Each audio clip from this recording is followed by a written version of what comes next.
감사합니다.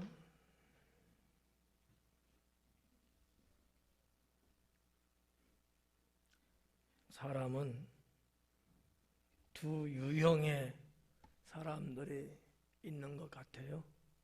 하나는 당연하게 여기는 사람이 있고, 하나는 은혜로 여기는 사람이 있고. 여러분은 어느 쪽? 3초 걸려 그러는데, 그렇죠? 은혜로 여기는 사람. 그러니까 은혜인데 은혜로 여기는 사람이 있고, 은혜인데 당연하게 여겨. 근데 이 당연하게 여긴다는 개념은 조금 부정적으로 말하면 내가 잘했다는 얘기거든. 내가 받을 걸 받아야 된다는 얘기거든. 이게 도가 지나치면 교만이 돼버려요.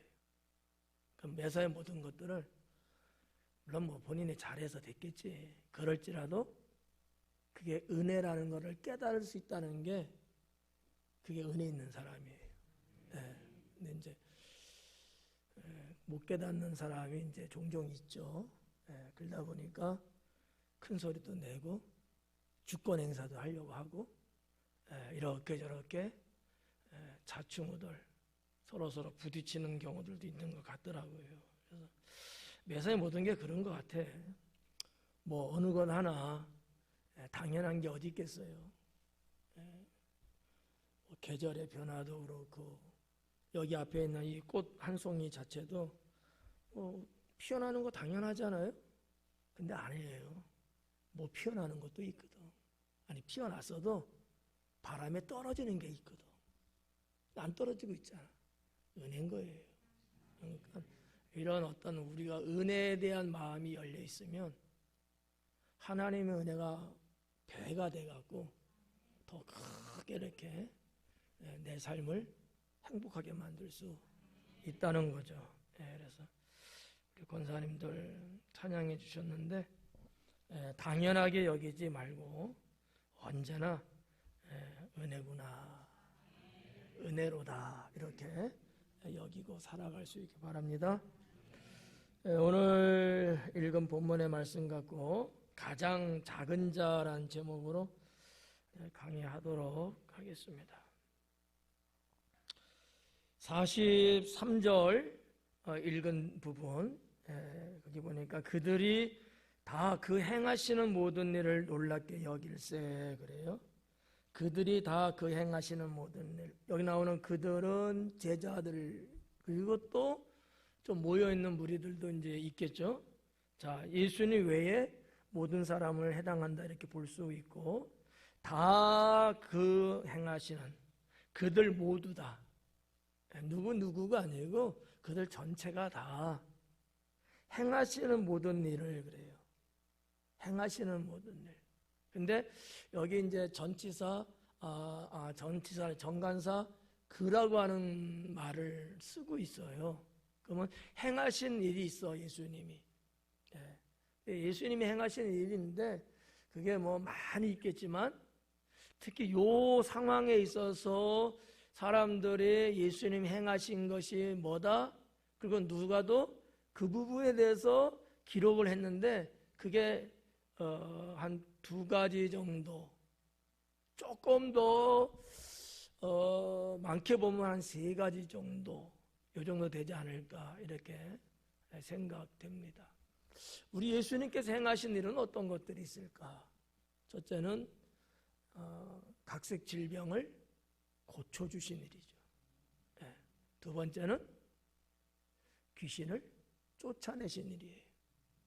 세 번째는 할까 말까 그런 중이야 지금.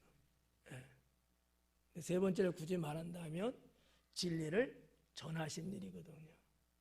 근데 이제 이 읽은 본문의 말씀 이때의 이 사건 여기에서의 행하신 일이라고 언급할 정도면 진리를 전하셨다라는 것은 조금 빼고 2가지 병을 고치시고 귀신을 내쫓고 이게 이제 당시의 사람들이 볼 때에 상당히 쇼킹한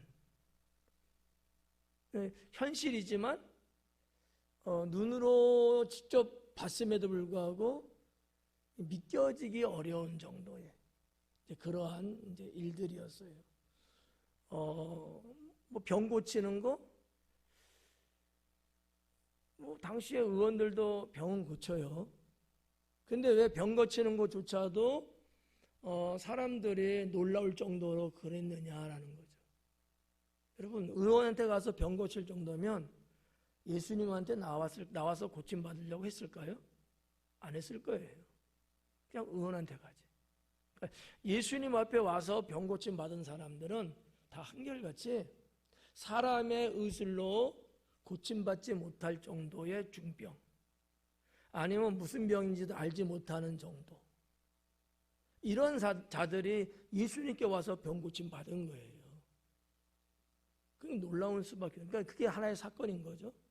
또 하나 또 행하신 일이 뭐냐? 귀신을 쫓아내신 일이거든요. 뭐 어떻게 보면 유대 사회에서 거의 전무후무한 그런 어떤 예수님의 사역이죠.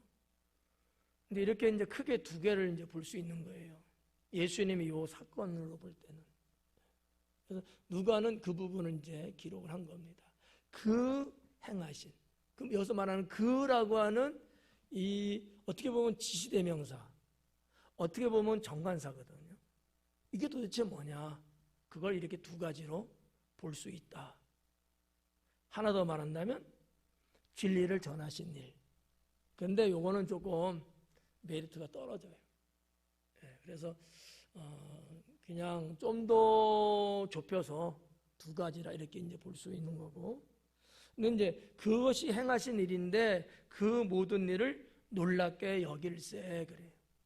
놀랍게 여길세라고 하는 이 문법적 표현은 지금도 그들은 놀라고 있는 상태야. 애기들 딸꾹질 하듯이 어머 이렇게 놀라는 거예요. 나만 놀래고 있잖아. 애기들은 좀 그러면 애들도 그냥 호응하는데 아무도 호응 안 하고 있네. 그러니까 이제 당시의 제자들과 그 외의 사람들이 놀랄세라는 것은 어떻게 보면 현재형이에요. 그래서 그 놀랄 수밖에 없는 아주 기이하고 기적적인 이러한 일들, 그거를 지금 그들은 여전히 그 여운이라고 할까 여파라고 할까 이게 여전히 있어요. 지금 예수님과 그런 일을 하지는 않았을지라도 그런 것들을 한 것에 대하여 백성들이 받은 이 충격파는 여전히 지금 있는 거예요.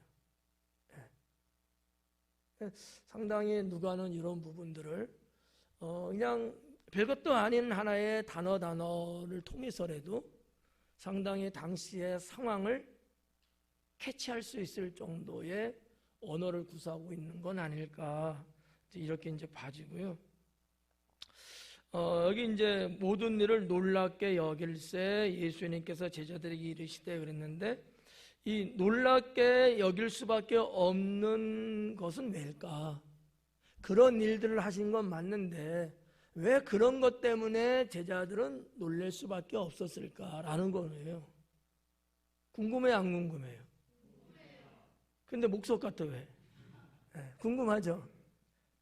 그 이유를 두 가지 여기도 한번 생각해 볼 수 있어요. 하나는 뭐냐면 말씀으로 다 했다는 거죠.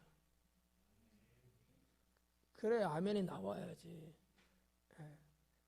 이 저녁에 또 가만히 있으면 또 줄일 거야. 지금도 많이 줄였어. 오전 예배 비해서. 그러니까 얼굴이 피곤한 것 같아갖고. 아니 목사가 이러면 안 되거든. 피곤하든 말든 밀어붙여야 되는데 나도 인기 관리하려고.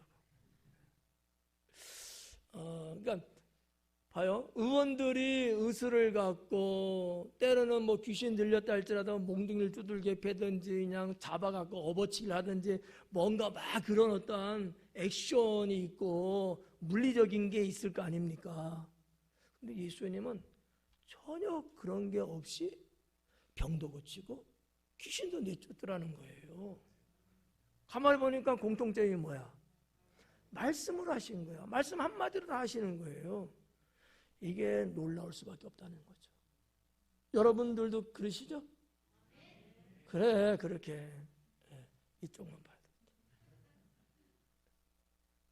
돼. 제가 이렇게 말씀을 연구하면서 볼 때도 정말 이게 놀라운 거야.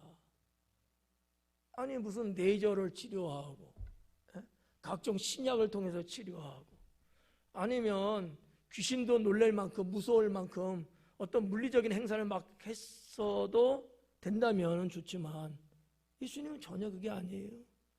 인자하시고 때로는 조용하시는 그분이 말씀을 딱 명령만 했는데 이게 그냥 짱 하고 되는 거야. 이게 놀랍다라는 거야. 이런 일을 본 적이 없거든요. 유대 사회에 유대인들이 경험하고 뭐 만났든지 아니면 소문을 들었다든지 등등해서 이런 것을 본 적이 없거든요. 전혀 없어요. 왜냐하면 여러분 봐봐요. 역사적으로 400년 동안 선지자가 없었어요. 400년 동안. 그럼 지금 예수님과 같이 지금 있는 거기 같이 있는 사람들은 지금 한 500살 살고 있을까 지금? 아니잖아요. 400년 동안 없었어 아예. 하나님이 말씀도 주지 않고 하나님도 조용히 침묵하고 있는 400년. 그런데 무슨 주님의 능력이 나타나서 무슨 뭐를 할 수 있었겠어요? 없지 아무것도. 그러다가 세례 요한이 온 거 아닙니까? 근데 세례 요한의 사역도 보면 이런 어떤 것들은 없어. 거의 다 복음을 전하시는 것뿐이었어요. 그러다가 예수님 하는 걸 보니까 이게 그냥 기가 막히고 돌아버리고 싶은 거야. 여러분 안 그래요? 네. 엄청난 거거든 이건. 말씀 한마디로 제압을 다 하는 거야. 말씀 한마디로 각색 질병을 치료하는 거야. 안진뱅이 들어눕히고 중풍병도 고치고 눈먼 맹인도 치료하고 그냥 말씀으로 하는 거예요. 이게 첫 번째 놀라고 있는 것들이었다. 두 번째는 능력이 나타나더라는 거지. 말씀으로 딱 선포하고 명령하고 하실 때에 뭐가 나타나요? 하나님의 능력이 임했다는 거지. 하나님의 능력으로 그런 것들을 하신 거예요. 여러분 어떻게 여러분 말씀 딱 이렇게 하면 능력 나타나요 안 나타나요? 이 부분은 내가 말 안 할 줄 알았어. 우리 주님 봐봐요. 어떻게 보면 우리랑 똑같이 말을 한다고 쳐. 근데 주님께는 능력이 이어서 나타나기 막 시작하는 거예요. 우리는 아무리 고성을 질러도 안 나타나. 이러면 정상이에요 비정상이에요? 비정상이지. 정상이려면 우리에게도 나타나야죠. 맞잖아요.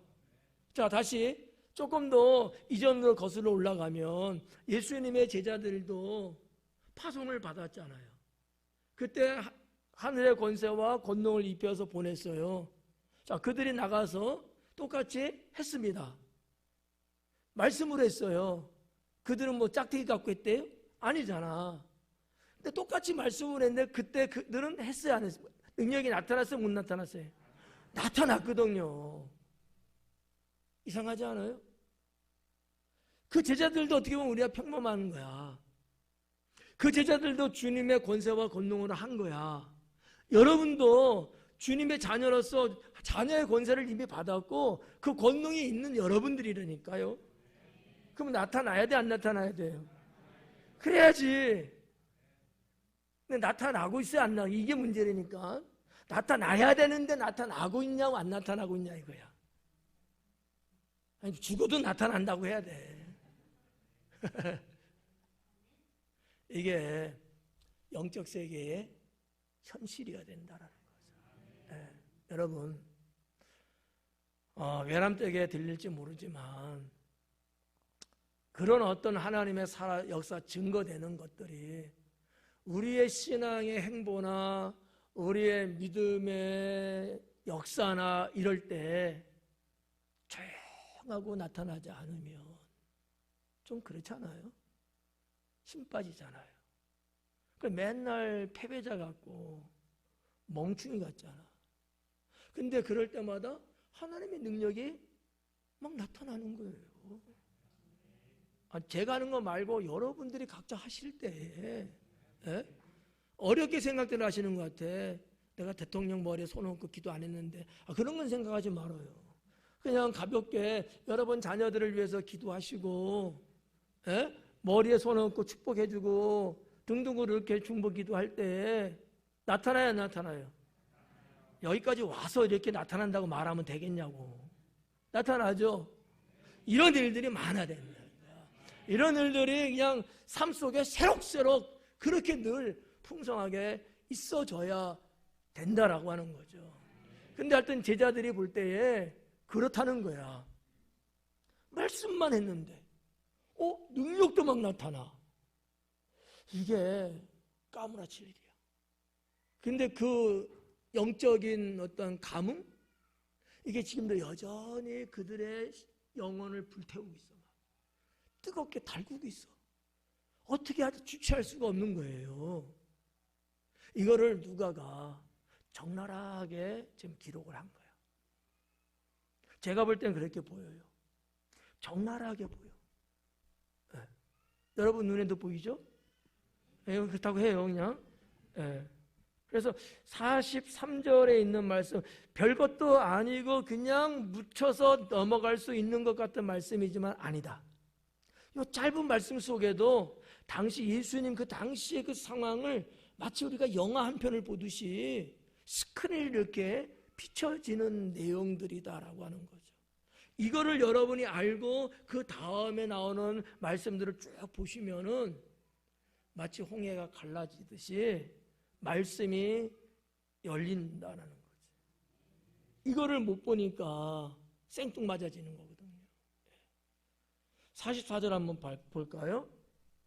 이 말을 너희에게 담아두라. 인자가 장차 사람들의 손에 넘겨지리라 하시되. 그래.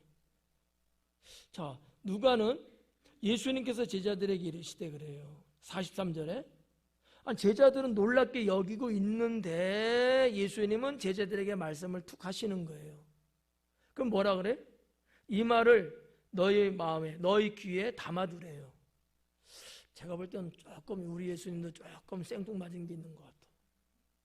뭔가 이게 좀 엇박자 나는 것 같고 동문서답 같고 언어가 매칭이 좀 안 되고 별개 따로따로 뭔가 이렇게 막 되는 것 같아요. 지금 제자들과 사람들은 지금 놀라고 있는 게 지금 뭐예요? 뭐에 대해 놀란 거예요? 말씀을 했더니 막 능력이 나타나고 이런 현상들이 막 보이니까 막 놀라고 있는 거잖아요. 그러면 예수님도 거기에 좀 부응해갖고 아싸 막 이래야 되는데 차분하게 예수님이 말씀하신데 이 말을 너희 마음에 담아두라 막 이러시는 거야. 갑자기 싸해지는 거지. 이 말을 너희 마음에 담아두래. 그럼 어떤 내용을 마음에 담아두라고 하는 걸까? 갑자기 주님이 자신이 고난받고 죽게 되는 사실을 털어놓기 시작합니다. 우리 지금 성경에는 그렇게 소상하게 기록되지는 않았어요. 봐봐. 인자가 장차 사람들의 손에 넘겨지리라. 이게 무슨 일이에요? 아니 우리 예수님이 우리 선생님이 사람들의 손에 넘겨진다고? 우리들은 그러면 이게 무슨 얘기야? 그렇지만 제자들은 대충 알았을 수도 있어요. 그 당시에 사용하는 언어적인 또 문장적인 이런 부분들이 있어요. 꼭 붙잡혀 가야 된다 이렇게 말 안 해도 사람들의 손에 넘겨진다 하면은 대략적으로 그 시대의 어떤 언어적인 부분들은 충분히 이해할 수 있는 내용이거든요. 안 맞잖아요, 이게 앞에 사건하고. 그렇잖아요?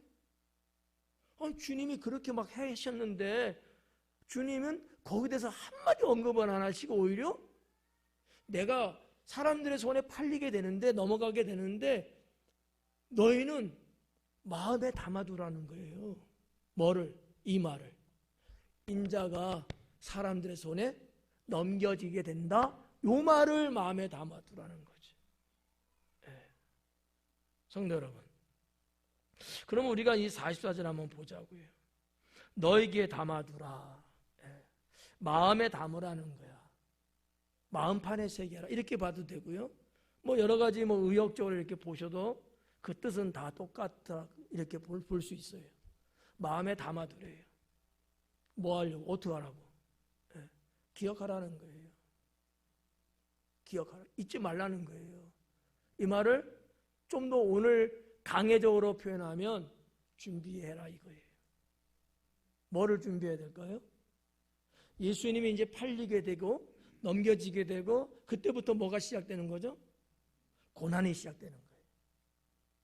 여기에 대해서 준비하라는 거예요.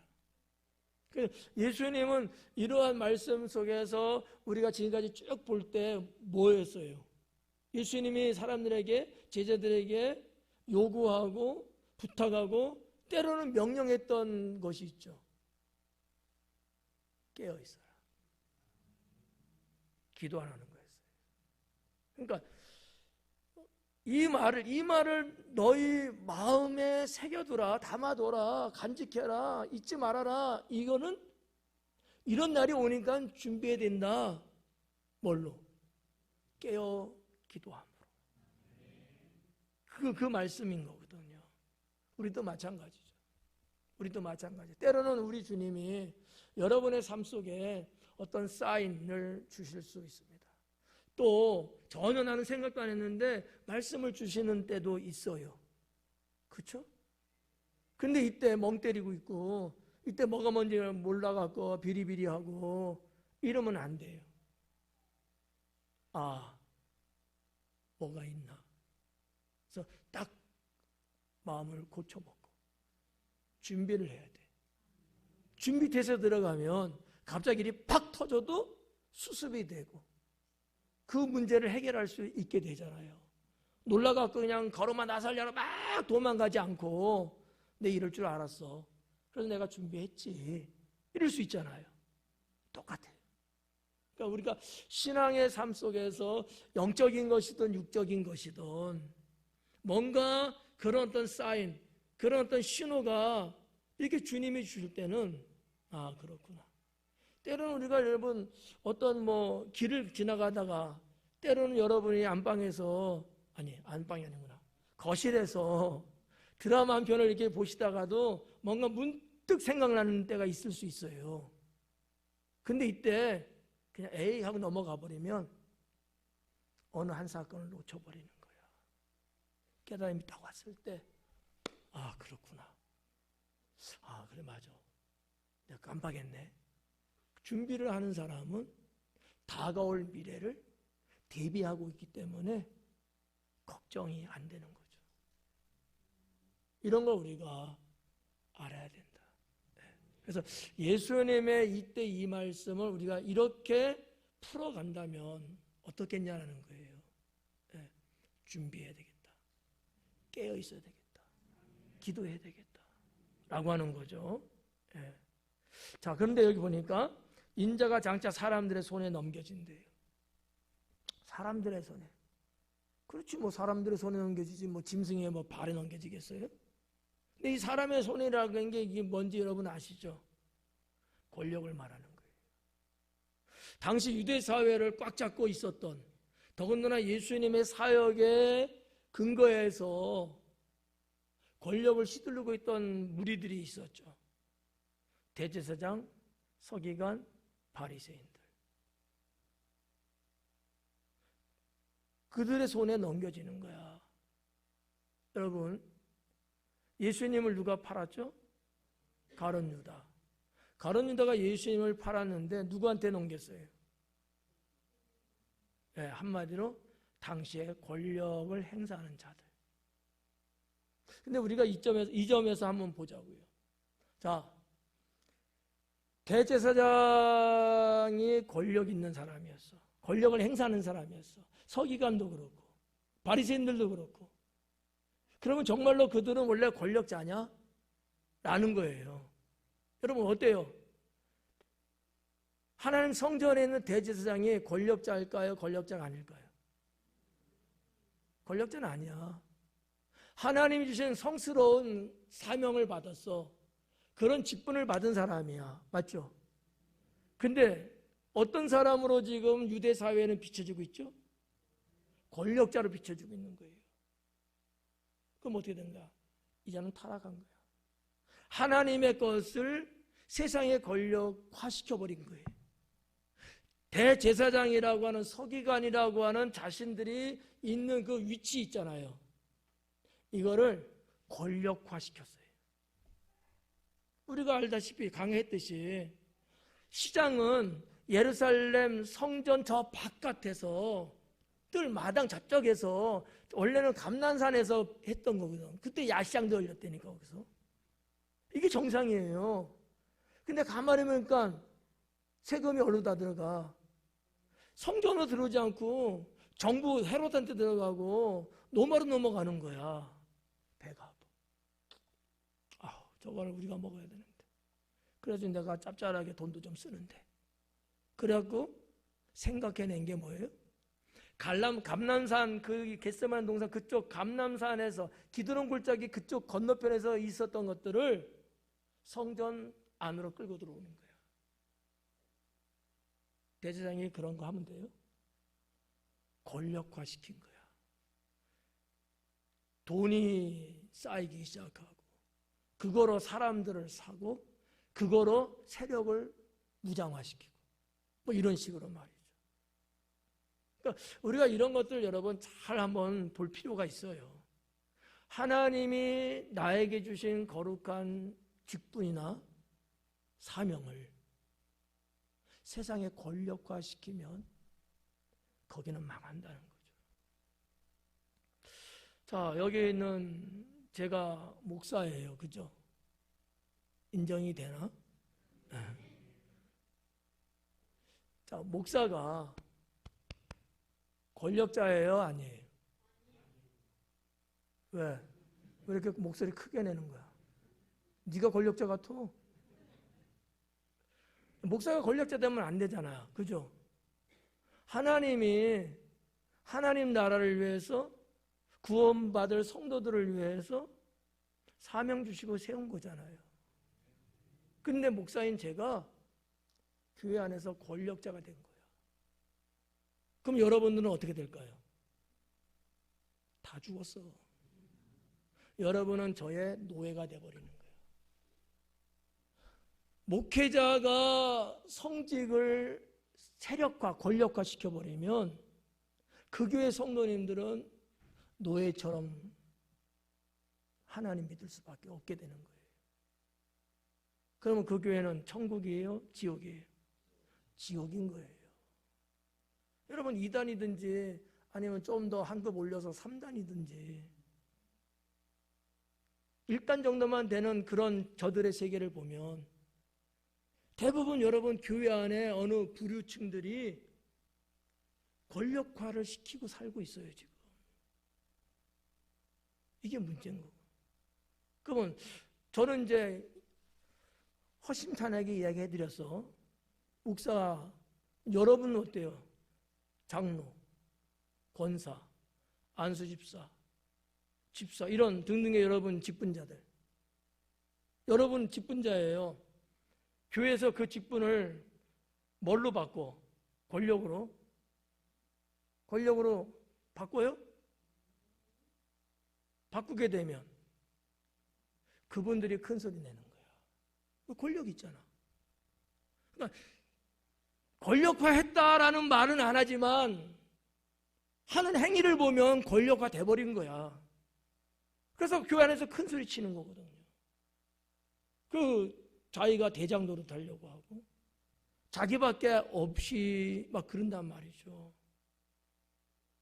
여러분 당시에 대제사장이나 서기관이나 바리새인들이 무슨 머리에 뿔이 2개 나오고 코가 3개 달리고 이런 사람 아니에요. 비슷한 거야. 저나 여러분이나 우리 모두가 다 하나님께 쓰임받아 일꾼 되고 거룩한 나라를 위해서 살아가고 있는 이 신앙의 이 노선에서 그 성스러운 거룩한 것들을 뭐하면 안 된다? 권력화시키면 안 된다는 거죠.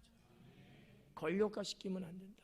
근데 여기 내용을 보면 이미 이들은 권력화 됐어요. 그래가지고 자기가 뭔데 예수님을 돈 주고 사고 예수님을 엇박하고 그에게 물리적인 힘을 가해하면서 고난을 주냐 이거예요. 그럴 자격 있어요? 없단 말이에요. 근데 하는 행위를 보니까 그들은 이미 뭐가 됐다? 권력화됐다는 거야. 세상적인 권력화가 됐다는 거예요. 만약에 그러지 않았다면 예수님이 그런 사역을 하시고 백성들을 위해서 그렇게 고생하시고 등등의 이런 것들에 대해서 감사하고 기뻐하고 오히려 자리를 더 만들어주고 막 이랬겠죠. 권력화가 되다 보니까 자기 자리 지키려고 하고 자기 이권 지키려고 하고 사람들로부터 자기들이 물러날 것에 대해 두려워서 생쇼를 하고 말이죠. 사탄 짓을 하는 거거든요.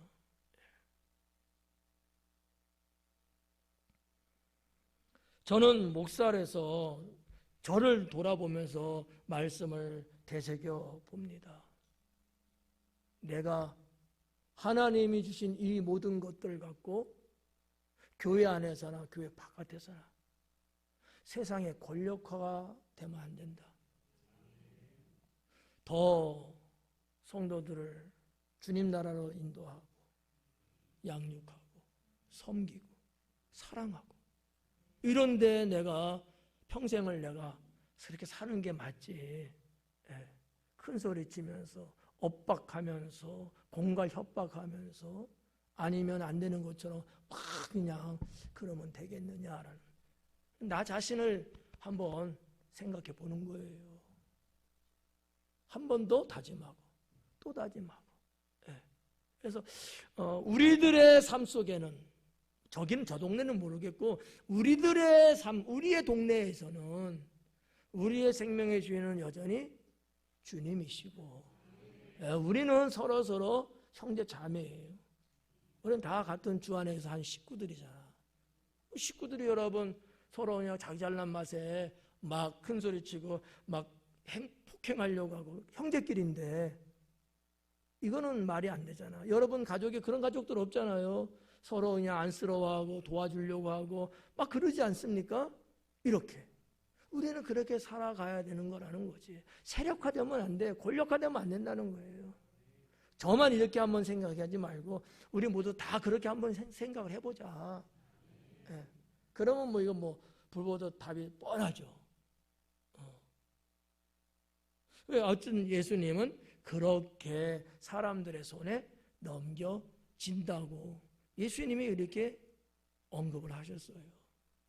이 정도면 정신 있는 제자들 같으면 눈치채야 돼. 아직도 멍하고 있어야 돼요. 눈치챘겠죠. 근데 기록에 보니까 아니래요. 한번 볼까요? 45절. 그들이 이 말씀을 알지 못하니 어머나 이 말씀을 알지 못한대. 인자가 사람들의 손에 넘겨진다는 이 말을 알지 못한대. 우리가 조금 한번 뚜껑을 살짝 열어서 이건 나 보는 경우 있잖아. 음식 같은 거. 그런 것처럼 살짝 열어서 보면 예수님이 고난에 대해서 죽음에 대해서 말씀 이전에 했어요 안 했어요? 하셨거든. 근데 여기 봐봐 제자들은 뭐라 그래? 알지 못한데 이 말씀에는 알지 못한데 그만큼 제자들의 관심사에서는 멀어져 있는 거야. 그들은 거기에 대해서 대비책도 없고 아무것도 없는 거야. 이 말을 좀 바꿔서 말하면 여전히 지금도 제자들의 생각 속에는 뭐가 있을까? 세력화가 있는 거야. 여러분 봐봐요. 예수님이 그들을 불렀지 않습니까? 그들이 주저하지 않고 이제 따라 났다고 다 쳐요.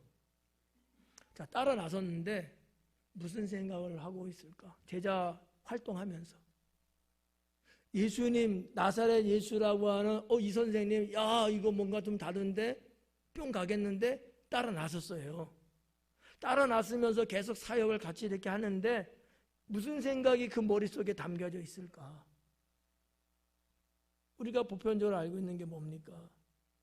예수님을 영혼을 구원하고 이 세상의 죄를 담당하고 메시아라 이렇게 생각을 하고 있어요? 안 하고 있어요? 안 하고 있어. 안 하고 있다니까.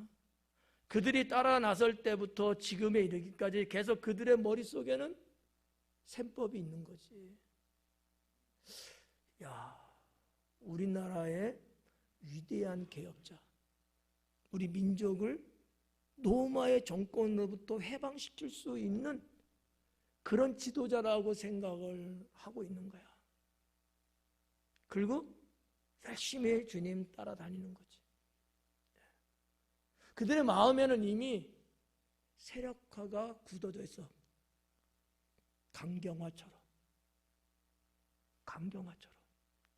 굳어져 가고 있어요. 간이. 주님이 그것 때문에 부른 건 아니잖아요. 예수님이 한 번도 그쪽에 대해서 언급한 적 없거든요. 근데 제자들은 그쪽에 대해서 생각을 안 했다면 거짓말이죠. 그거예요. 조금 전에 말씀드린 거하고 연관성이 있습니다. 주님이 저도 여러분도 부르셨어요. 그리고 일꾼으로 세우셨어요. 그럼 우리는 이 세상의 어떤 세력화에 대해서 우리가 이렇게 속에 있어야 돼요? 있으면 안 돼요? 안 되잖아요. 그럼 여러분은 없잖아.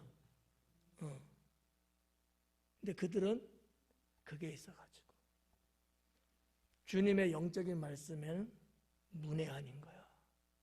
어두운 거예요. 왜? 관심이 없었으니까. 그럴 거라고 생각도 안 했으니까. 말씀드렸잖아. 3년, 여러분 3년 쫓아다녔는데 주님이 죽으신대요. 이거 미친 거 아니야? 아니 내가 뭐 한 자리 하면 뭔가 좀 하고 나도 뭔가 이제 인생길 좀 열릴 것 같고 그래야지 우리 집안도 좀 피고 동네 사람들이 야 제발아 저 나사렛 예수 쫓아다니더만 출세했네 뭔가 좀 이래야지 뭔가 빛나는 거 아니에요? 근데 난데없이 사람들의 손에 넘겨진대요. 아니 십자가 달려 죽는데 이 말에 여러분 얼마나 제자들이 호응을 하고 정신 차려야겠다. 야 이러면 안 되겠다. 우리가 더 잘해야지. 이랬겠냐는 거야. 전혀 그러지 못했다는 거죠. 이게 어떻게 보면 슬픈 얘기지만 그러나 이것조차도 다 하나님의 섭리 속에 있었다라고 하는 얘기예요. 그 부분이 45절인 거거든요. 그들이 이 말씀을 알지 못하니 봐요. 그 이유는 왜 그들이 알지 못했을까? 그들로 깨닫지 못하게 숨긴 바 되었더라. 그러니까 한편으로는 그들이 그쪽에 대해서 관심도 없고 예수님의 그쪽에 대해서 사명도 없고 하여튼 그래서 그래. 좀 더 알아보려고 이상하다. 왜 그러지? 수소문해보고 자료를 모아보고 막 이렇게 이런 게 없었어. 그것도 있지만 하나는 하나님이 알지 못하도록 차단해 놓은 거예요. 이 부분을 여러분 어떻게 이해가 갈까요? 그게 있었던가? 예를 들어볼게. 예수님이 잉태에 대한 이야기를 요셉은 천사로부터 듣잖아요. 요셉이 믿었을까요? 못 믿었을까요? 예수님이 처녀의 몸에서 잉태된다는 사실을 천사야. 우리가 말하면 당연히 안 믿지. 내가 말한다고 여러분 믿겠어요? 말해봐. 믿었어 안 믿었어? 안 믿으니까. 근데 천사예요. 자기가 볼 때도 천사거든. 천사가 누굽니까? 하나님의 사자잖아요. 천사가 와서 말해줬어. 자, 다시 한번 물 마실 동안 생각해요. 요셉은 믿었을까 안 믿었을까요?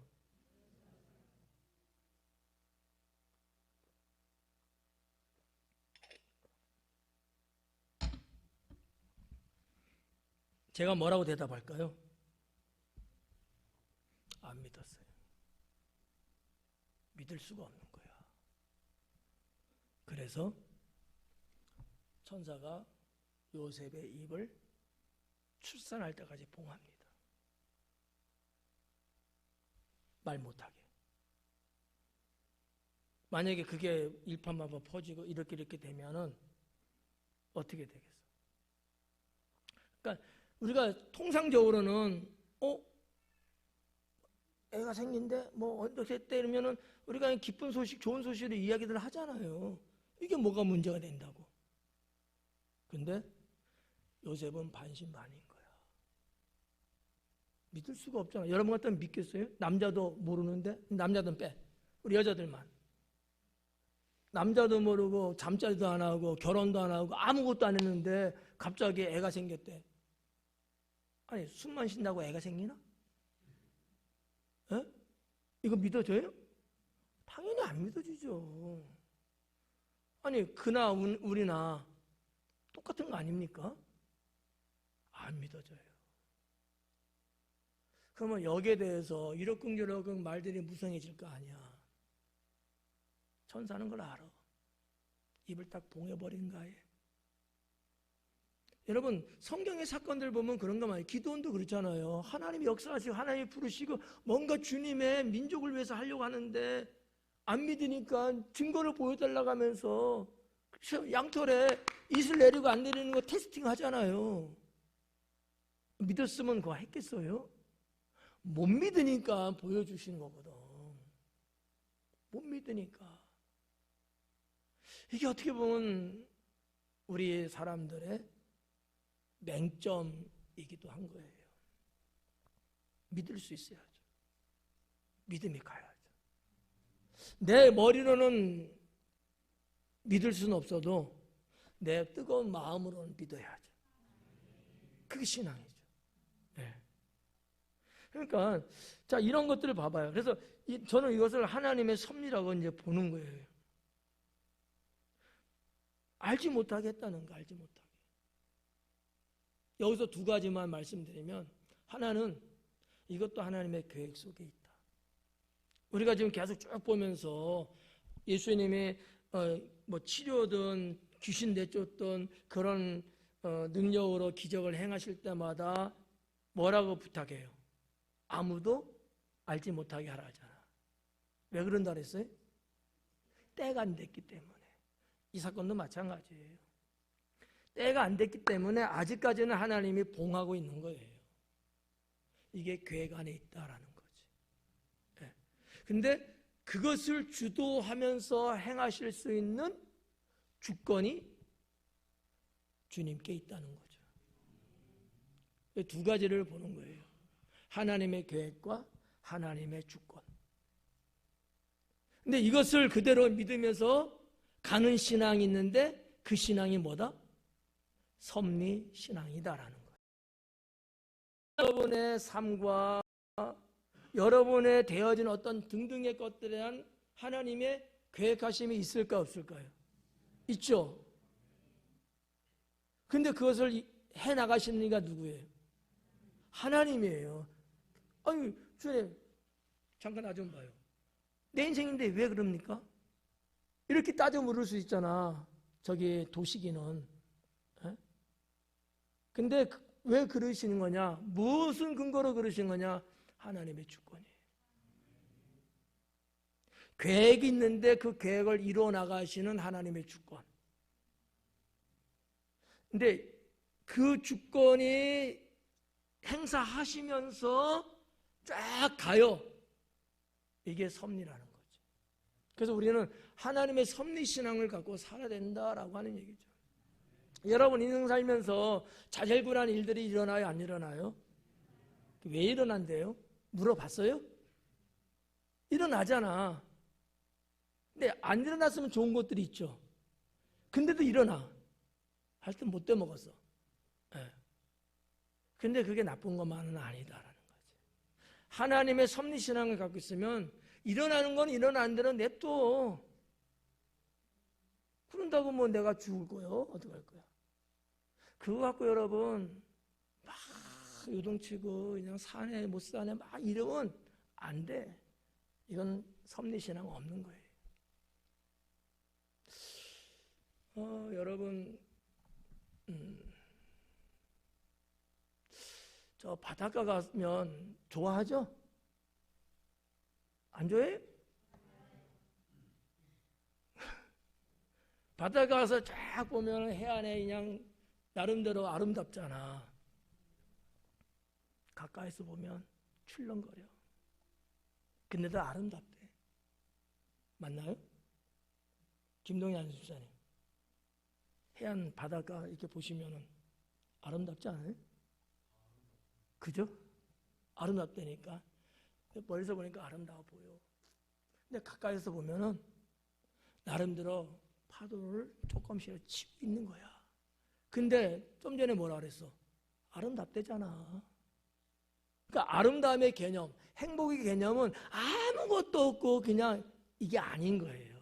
그런 것들이 있을지라도 거기에 개의치 않는 게 행복해질 수 있는 거예요. 왜 이게 가능하죠?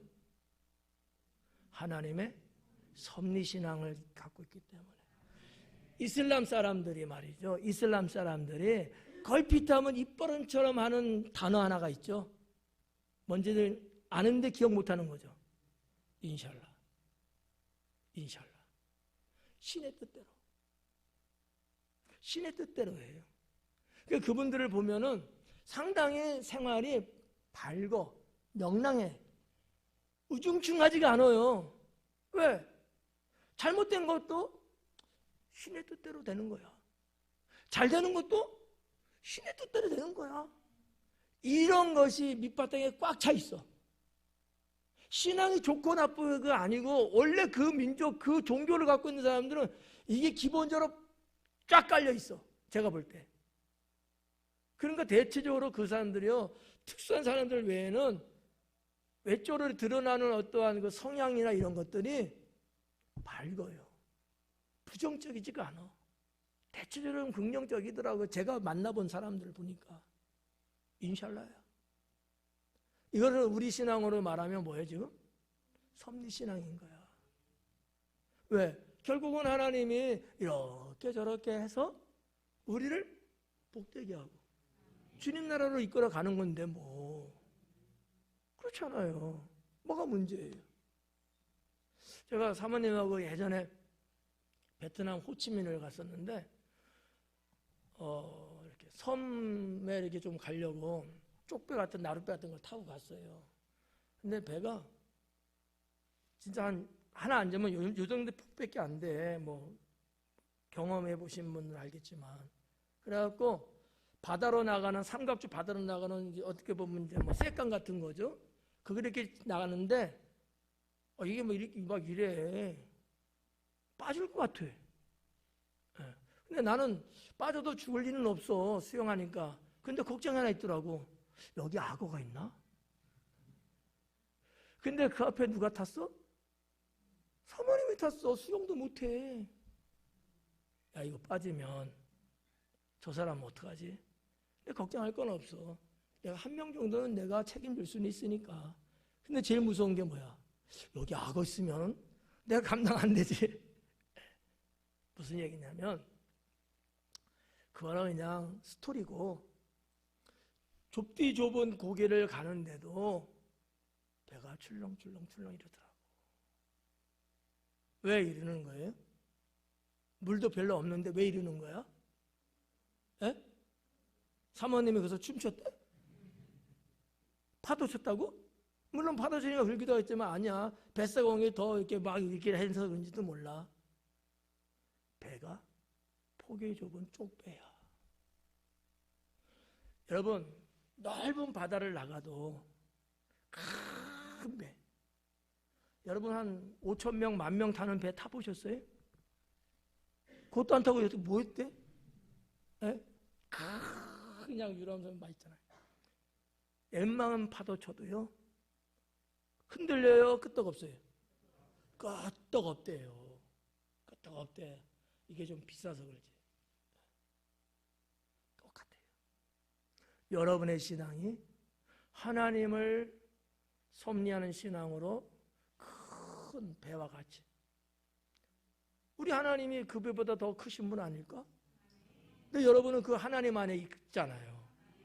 걱정돼요? 안 빠져주고 흔들리지도 않아요. 아무 문제 없어. 하시는 거 이것만 하면 돼. 딱 태양을 보면서 야 정말 아름답다. 빛이 아래서 딱 썬팅하면서 나는 말고 여러분만 즐기면 돼. 결국 하나님은 우리가 목적하는 바 거기로 하나님은 데리고 가셔요.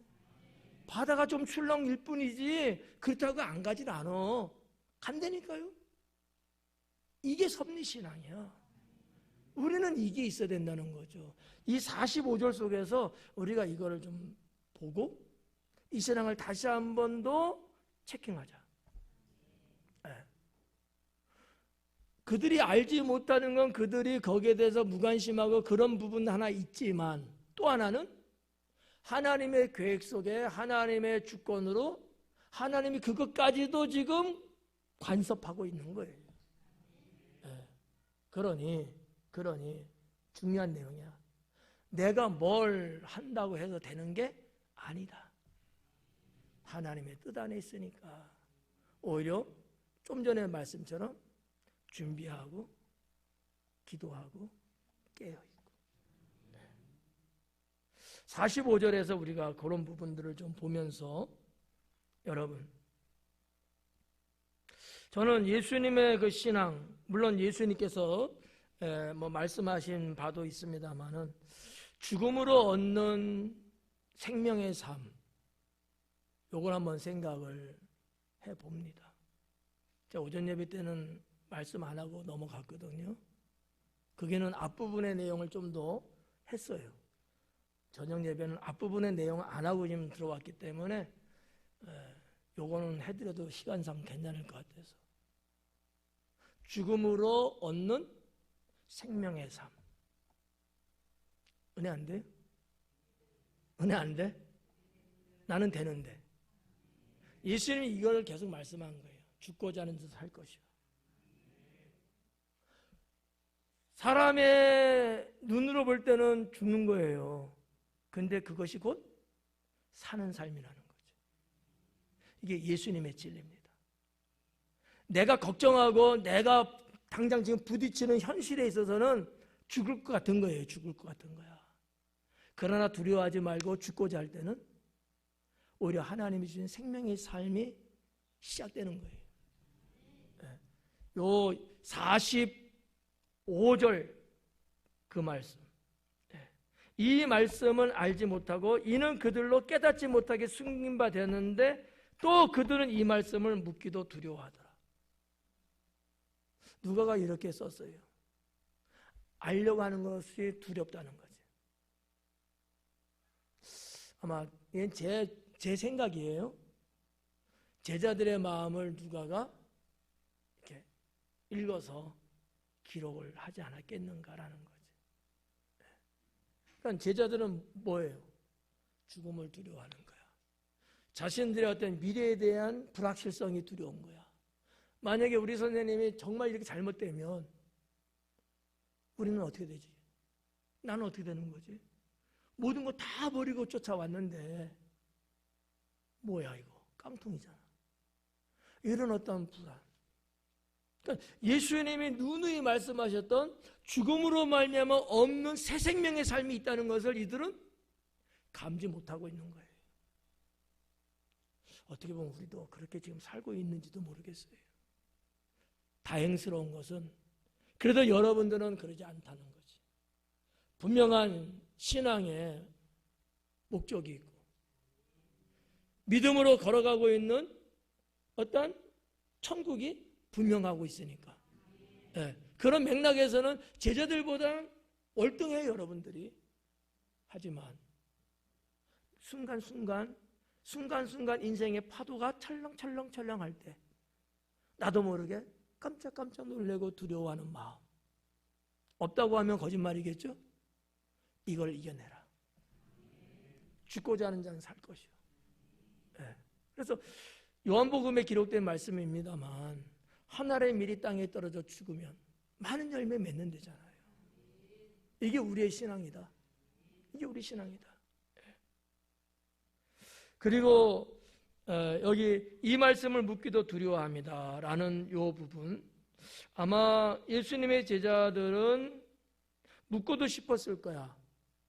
알지는 못했지만. 근데 만약에 물어봤는데 우리가 조금 예상한 것처럼 정말 죽는다고? 이게 확실시 된다면 제자들은 아마 갈팡질팡할 수도 있겠다. 그런 데미지, 그런 어떤 충격이 있음 때문에 아마 제자들은 묻는 것조차 꺼려 했어요. 차라리 모르고 가자 그냥. 괜히 알아서 벌써부터 내가 불안하고 초조하고 두려웠기보다는 어떻게 되겠지. 그리고 우리 선생님이 능력도 이렇게 막 행하시는데 어떻게 될지 막연한 거긴 하지만 묻는 것보다는 그쪽이 더 편했던 거예요. 물음으로써 사실을 알게 됐을 때 오는 충격은 감당할 수 없는 것이라고 보지 않았겠느냐, 이렇게 누가는 그런 맥락에서 마지막 여기에 밑부분을 그렇게 기록했다고 저는 보는 거예요. 아마 맞을 거예요. 네, 맞을 거야. 46절에 보니까 제자 중에서 누가 크냐는 변론이 일어나니, 섹션이 달라졌어요. 그죠? 그래서 이 지금 우리가 읽은 43절에서부터 50절까지의 이 길지 않은 절수지만 여기에 세 가지의 말씀이 이렇게 나오는 거예요. 한 가지는 했고 두 번째가 있고 그다음에 49절 50절의 마지막 세 번째거든요. 세 가지 사실은 각자의 주제가 따로 있어요. 근데 이제 절수가 적어서 세 개를 이제 묶어 했고, 이 세 가지 중에서 가장 그래도 중요한 게 가장 작은 자라는 제자와 예수님과의 대화와 해답에 대한 내용이어서 제목을 이제 가장 작은 자 이렇게 이제 붙였던 건데, 지금 두 번째 섹션에 들어온 거예요. 제자 중에 누가 크냐는 변론이 일어났다라는 거죠. 자, 여러분 한번 물을게요. 누가 큰 자죠? 누가 큰 자일까요? 우리가 뭐 신앙적으로 볼 때 뭐 하여튼 뭐 어떤 자가 큰 자일까요?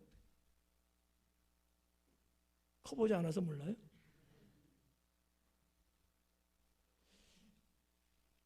제자들은 거기에 관심이 컸던 것 같아요. 예수님이 당장 사람들 손에 넘겨진다고 했는데 불구하고 그거는 별로였어. 전쟁에 폭탄이 떨어지는데도 비즈니스 하겠다고 이리 뛰고 날 뛰는 것 같아.